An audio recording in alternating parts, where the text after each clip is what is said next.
Hello everyone, I hope you're well. Today's video is going to be a review of The Mysterious Affair of Styles by Agatha Christie. I chose this book for my TAY book club book of March.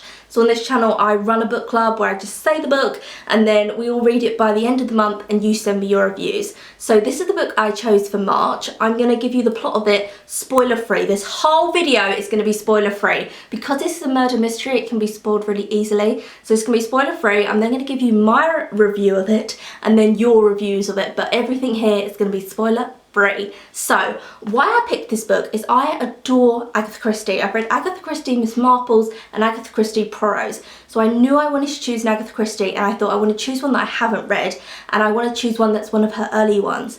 And this is Poirot's First Case. Poirot is a Belgian detective. He's very famous, he's very well established and he goes around solving loads of different murders. Normally his friends will call him up, so like Miss Oliver will be like, someone's been murdered at a dinner party I'm at. Then he'll go and see her or Hastings, which Hastings is in this one. So the brief plot of this book is that Hastings has just come back from the war. He was a wounded soldier and he has some friends who he used to hang out as a child with, and they say, why don't you come and stay with us for a while because you've just come back from the war, let's all hang out again. And the house that he's going to stay in is Miss Inglethorpe's house. So you have Miss Inglethorpe, who she has married a man who is 20 years younger than her. You then have her two adult sons. One of them is friends with Hastings, and so Hastings knows everyone. And Hastings is staying in Miss Inglethorpe's home. So the two adult boys are really unhappy that their mum has married. They're like, he's a toy boy! And they really don't like that he's going to have a share of their inheritance. So a lot of it at the beginning is them saying to Hastings like, he's going to take all our mother's money and run away. But their mum is very much in love with this man. So then a murder happens. Miss Inglethorpe very early on is found dead and she's poisoned, and that's all revealed very quickly. So it's not a spoiler at all. Belgian detective Poirot just happens to be staying in the village and he knows Hastings from way back. It doesn't really go into that much, but they do know each other. And then Poirot also knew Miss Inglethorpe, so he's like, oh, I want to solve her murder and see what's happened to her because she was so good to me and my friends. So that's what I'm going to say about the book. I thought this was genius. I absolutely loved it. I did see differences also in this book and later Poirot's, because Poirot talks about himself a lot in third person. So he'll say stuff like, Poirot is an amazing detective, he is world class, but he's talking about himself out loud to people. I didn't feel like there was as much as that in this, so obviously it's something that Agatha added to the later books. He talks about himself third person a little bit, but not as much as normal. He wasn't as arrogant as he is in the later books. Also there was a picture of a floor plan in here, and I've never seen that before in any other Agatha Christie books. She doesn't have like illustrations or floor plans and stuff like that, but I thought it worked really well in this. I loved this. I thought this was really great, and I loved like Hastings and Poirot coming together, but it wasn't the first time that they'd met, so it's not like their first introduction because they knew each other from their past.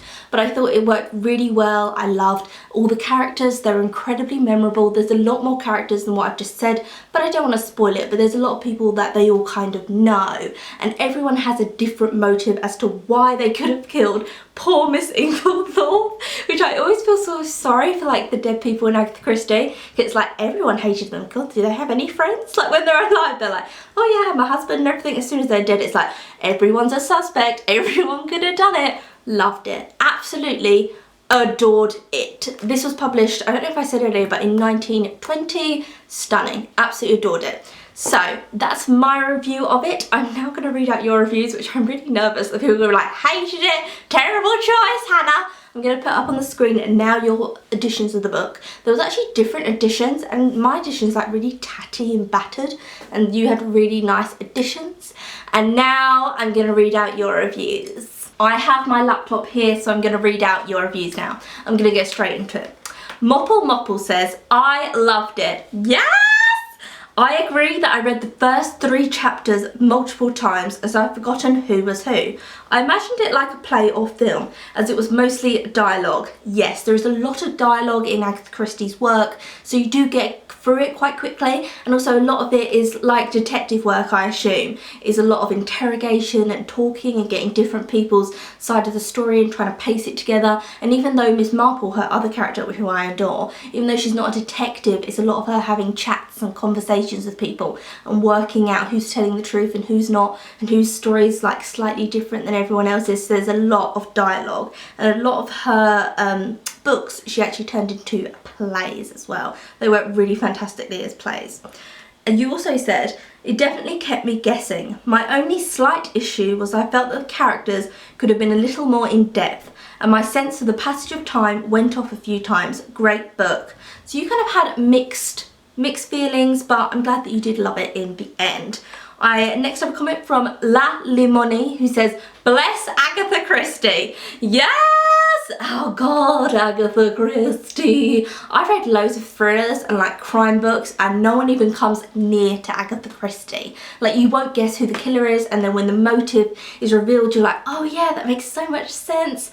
I just love Agatha Christie. Sorry, I'll get back to your comment. I've turned into like the Agatha Christie Appreciation Society. Anyway, she always knows how to surprise me and make me question every single character. Her writing is very easy and fast paced. I had to read the first chapter like 3 times though, because she introduces the characters so fast it can be hard to keep track. I noticed this in her other books as well.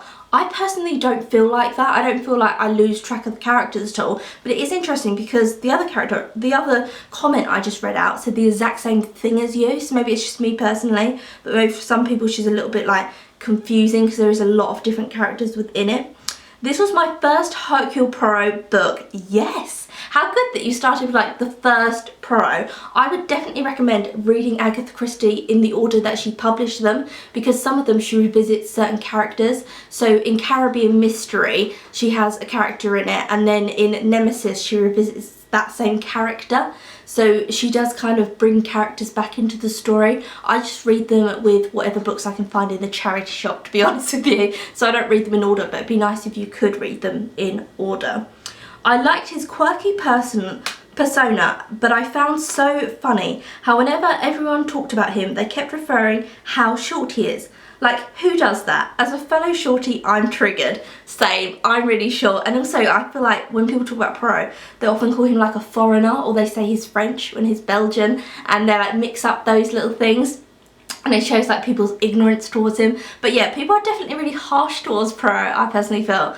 I don't get why she made people so harsh, but they're always like, he's so short, he's such a funny little man. They're always so harsh. But I'm glad you enjoyed the book. I then have Judger Amira of Words and Coffee. Lovely username, let me just say that now. I enjoyed all the characters and I loved the scenery of Styles.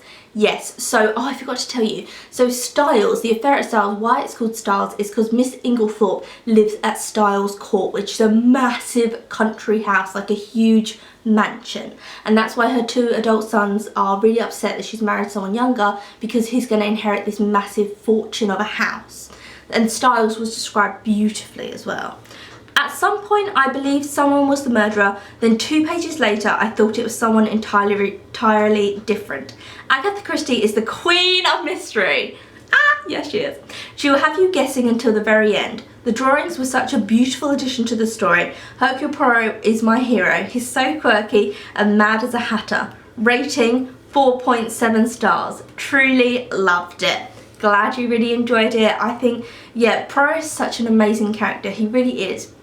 He's so quirky, like the little things that he does, and he also, it's like he has some form of OCD because he has to straighten things, which comes into this plot of this story, but he's very like particular about how everything has to be. I really do love Poirot, and I'm really glad that you liked it. Also the drawings, never seen that before in Agatha Christie, so I don't know if she just put it in that book or it's in some other books. I have no idea about that one, so I'm glad you read that. We then have Rosie Bellwood, who, Rosie, let me just say, I stalk you on Instagram because you've been travelling recently and I'd like to live your life. Just saying. Anyway, straight into your comment. Although in general I enjoyed reading this book, I found it quite difficult keeping track of all the characters and information, often getting people mixed up. You're like the 3rd person who has said that, so obviously some people don't like that element of it. I loved the character of Poirot and his little quirks and would definitely read another one. I loved the little diagrams, they added a cute visual and added to the feeling of being part of the detection. Finally, I was surprised by the ending, believing something else entirely, which I thought was a lot to do with Christie adding a lot of red herrings and not many actual clues. overall, I did enjoy it. And now for the urge to rewatch The Unicorn and the Wasp Doctor Who episode. Never seen that Doctor Who episode, so I don't actually know. But I'll give you an episode you can watch, which is The Mysterious Affair at Styles. The TV series of it is absolutely fantastic. And I did an episode of that one and it's so perfect. I love it. So I'm glad that you did overall like it. But a lot of people didn't like keeping like track of so many different characters. There were quite a lot of characters within this book. I said only a few of the characters, but there were loads of different people that were introduced into the narrative. But I'm glad overall that you did like it. Next up we have Kate L. Rimmer. First time reading an Agatha Christie book and it won't be the last. Yes! I would never have picked up an Agatha book and I've never watched the TV adaptations, but thanks to Hannah I have, and I really enjoyed it. Love, Pro.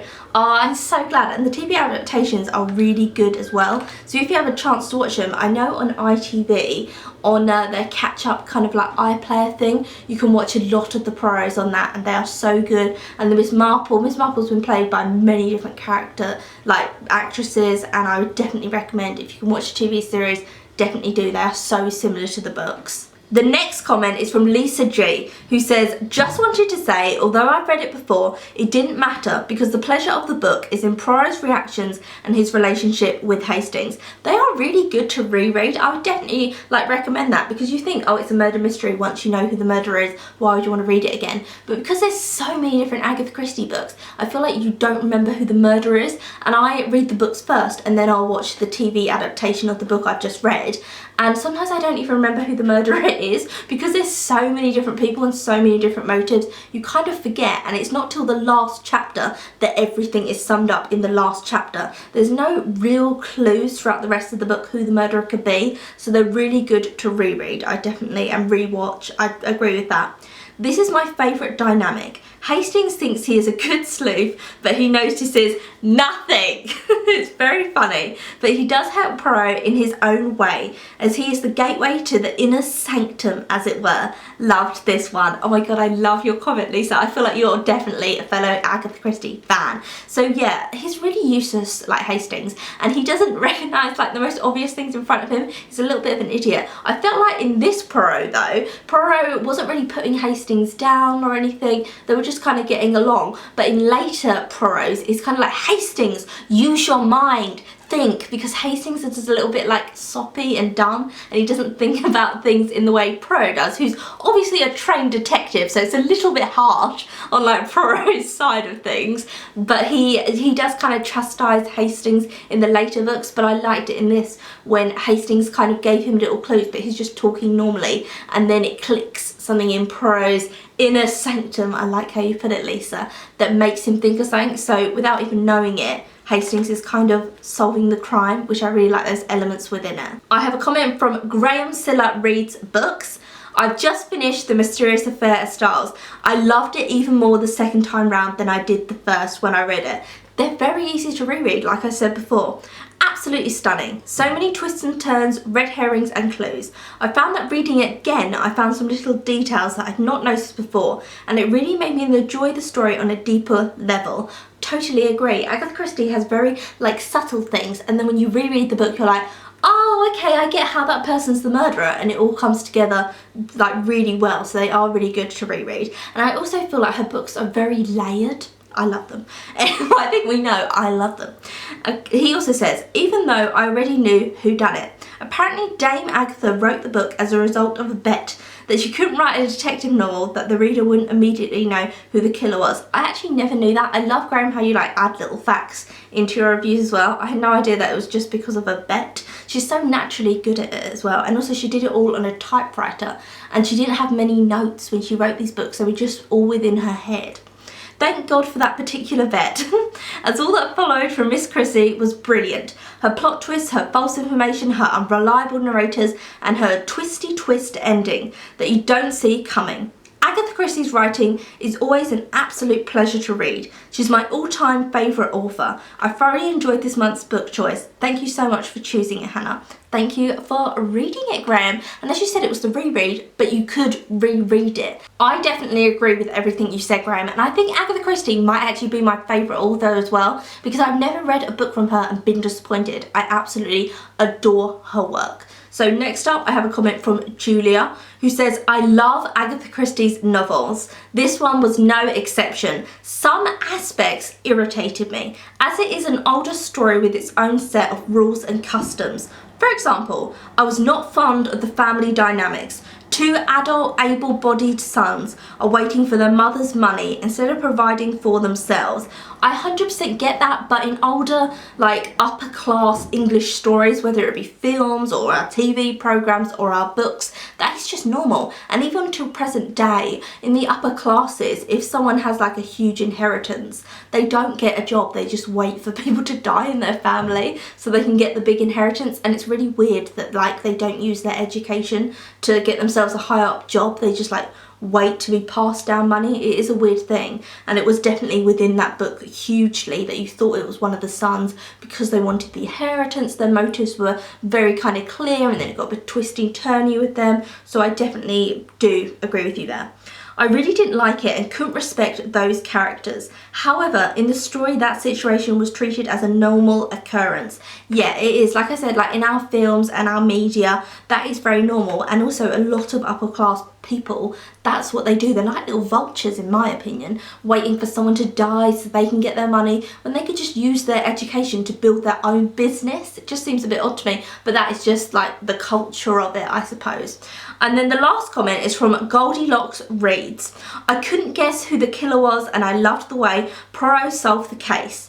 Hastings was a bit of a chump, but still likeable. Yeah, Hastings, I think because he's next to such like a brilliant person as Poirot, who is a trained detective, he always looks a bit dumb. Like, I feel like I'm Hastings. I'd just be next to him like, what? Like, I wouldn't be getting what's going on at all either. So that is all your comments. Thank you so much. I had 10 comments and I feel like they were really varied. I feel like you all liked it. No one said I hated this book, but some people said there were too many characters introduced at once, which that's why I personally don't like Jane Austen. So that would be the equivalent to me when she just introduces loads of characters at a dance that you don't need to know who everyone is. So I get your irritation with that, definitely. So there were different kind of points raised there, but I feel like we all enjoyed it. It was a really good like reading month for this book, I think, personally. So this is it. This is the end of the video. I hope you're going to join me for April's book, which is an Irish author. That's all I'm going to say. It's an Irish author. I'm going to announce it in my next video. I hope you join in. It's a very quick, small read as well. And I will see you again soon and for the announcement in another video. See you soon.